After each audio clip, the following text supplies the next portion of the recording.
that Bola Ahmed Tinubu is incapable of envisioning a future for Nigeria because he's part and parcel, integral part and parcel of the horrible past of this country. Nobody alive is more responsible for the emergence of the Buhari regime than Bola Ahmed Tinubu. He's on record as having owned it himself. So when I hear the man, today is Democracy Day, Black Wednesday, 1 year of calamity. Tinubu has ruined this country. Dele Rotimi said Tinubu has ruined this country. 1 year of calamity.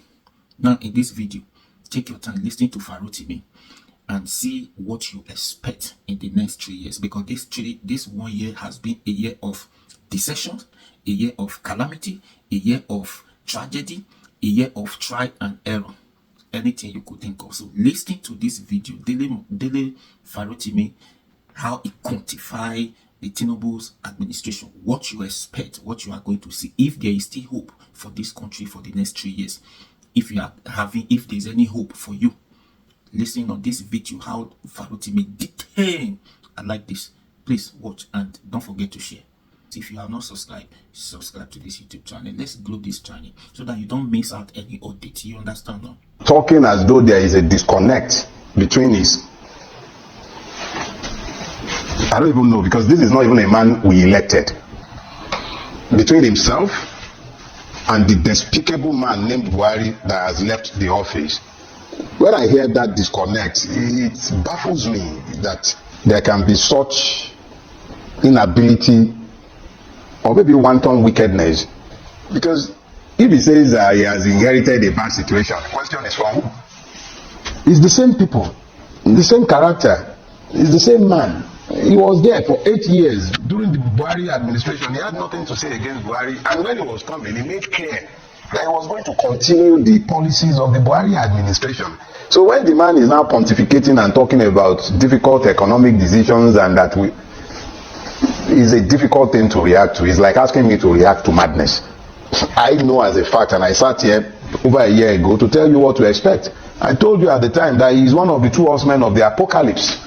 And today, you have a disaster succeeding a calamity. Because that's the best way to describe this succession of madness. So anybody who is expecting that there will be a course correction because Bola Ahmed Tinubu is the one sat in the office and not Buhari, the person is wasting his time. Asking me to react to it, I'm sure you already knew what I was going to say anyway, because as far as I'm concerned, it's like asking the difference between 6 and half a dozen. It's the same family, the same crime family that had been in office in Nigeria is still the same crime family that is in power. So let's not waste our time reacting to what are obvious lies. Bola Tinubu cannot do better than he's doing. He would actually do much worse than Buhari by the end of the day. Anyone who manages to survive however long his reign might be, the person should thank their stars. How clueless is this president? What do you mean clueless? Let's be clear. When we excuse the madness we see on account of the cluelessness or inability of those who rule Nigeria, we're actually making strategic errors. They know exactly what they are doing at every point in time. The man is on record. He said, reduce their purchasing power, widen the tax net. All those things the man was saying, and everybody was busy catching crews and laughing at the time. That's exactly what he is doing. The IMF and the World Bank, the Western powers, have always wanted the naira to be floated. But no president of Nigeria had ever found the balls to do it, because they all knew it was going to have no enormous effect on socio-economic indices of Nigeria. So they balked at doing it. But now you have a man in power who is not, he doesn't care one bit. He knows that he owns the press effectively. The press will see the truth and not confront him with it, will not pretend that it is because of his cluelessness or inability. They are geniuses at the task of ruining the people. This is not by accident. It's not by accident that we don't have electricity in Nigeria. It's deliberate. It's not by accident that we are probably the poorest paid in the whole of Africa. It's not by accident. It's not by accident that the state is mollycoddling terrorism and pretending not to know the fact that one of the greatest contributors to food inflation in Nigeria is insecurity.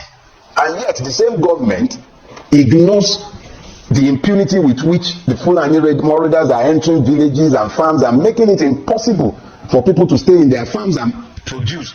it is not impossible that this is not beyond their human capacity to know that without energy, the manufacturing sector, the real sectors cannot work.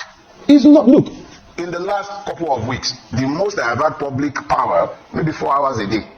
And in my case, a lot of people have told me that that is actually pretty high. Some people haven't had light for days. So if you are a carpenter, if you are a tailor, a barber, whatever you're doing at some productive level, you're already hampered. Or you're going to go buy petrol to power the generator at over 600 naira per liter. The fact of the matter is that the ruination of the Nigerian people is not due to the imbecility of the ruiners. It is actually deliberate policies designed to make sure that the people are preoccupied with existential considerations and never able to question them, even as they destroy the country.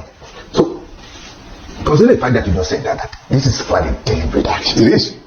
How do you, and one of the recent tweets you actually said that if you thought it couldn't get any worse than this crooked disaster, TINUBU has come, the husband of the apocalypse. And at some point in time, you actually stated that this is like incompetency meeting complicity. How do you just look, Gomez? I think it was Lord Dele. Yeah, Lord Dele in Game of Thrones. He said something that I found very instructive.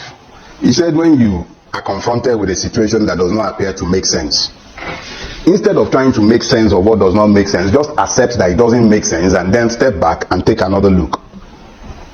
A man that came to the public TV and was telling everybody how we have to make hard decisions and sacrifices. He has presided over a government that is second to none in less than 9 months in looting the Commonwealth.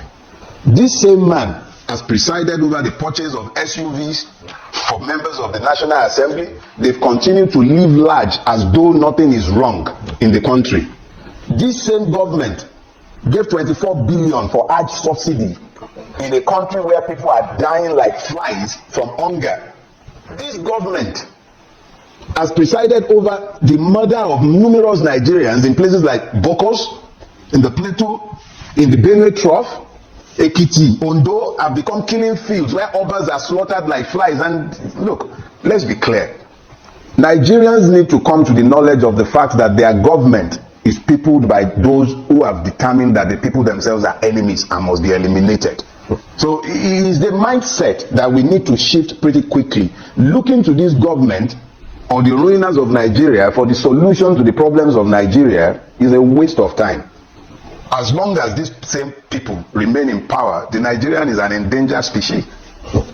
There was a report from the Economic Intelligence Unit, and it had forecasted for Nigeria with ones of substantial political instability, risk due to high inflation, low economic growth, and unpopular market reforms.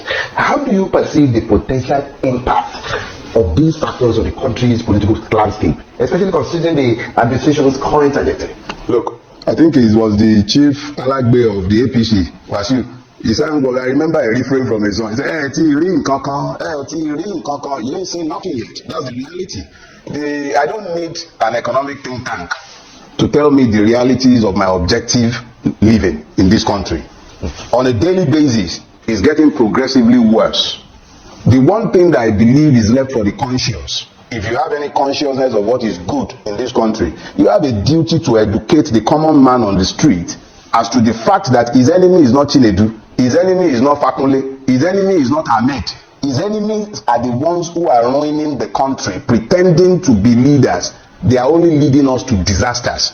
The main reason why I'm saying this is so that the common man does not turn on his brother when he should be looking firmly in the direction of the ruiners of Nigeria, both temporal and spiritual, from the churches to the mosques, to the governors' lodges, to the houses of assembly, to the National Assembly, to the judicial chambers. You have crooks ruining this country, and they have determined that it is not interest, for that matter, that the Nigerian be emancipated.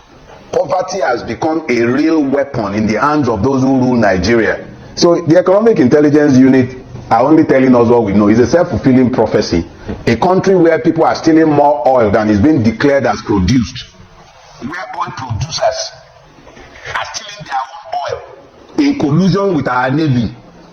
How much oil are they bunkering in the Niger Delta? How much oil are they burning to produce diesel in the creeks? We are not talking about canoes As long as the underlying issues are not addressed, as long as criminality has been licensed and impunity has become the order of the day, there is nothing anybody needs to say. Eventually, it's a self-fulfilling prophecy. At some point, this system is going to grind to a halt.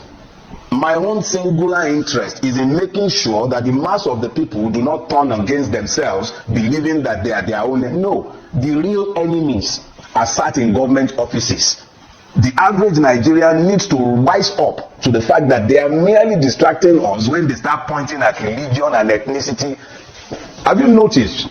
Now, each and every one of those who have gone to the National Assembly, whether they went as Labour Party members or PDP or PUPUPU or APC, they've become one. So the ruling class is one. They have managed to make sure that there is this level of ideological syncretism that has ensured that they've become one. Regardless of their differences, they are one in making sure that the Nigerian is emasculated. When it comes to regulating the social media, you'll find that they will unite behind the agenda.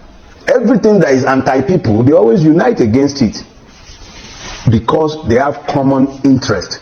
It is the common man that needs to find his own common interest and common grounds behind which to rally. Our reality is that we have been effectively enslaved by a ruining class that has no sympathy or empathy for the Nigerian. They are not touched by our afflictions. It's almost like they actually take pleasure from our suffering.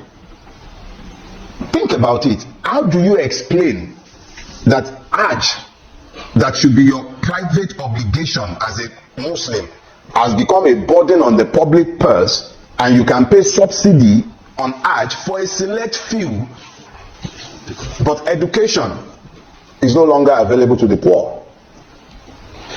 It's about enlightened selfish interest. The Nigerian who is the victim has to decide what is in his own enlightened selfish interest and stop listening to the ruiners to tell him who his enemies are.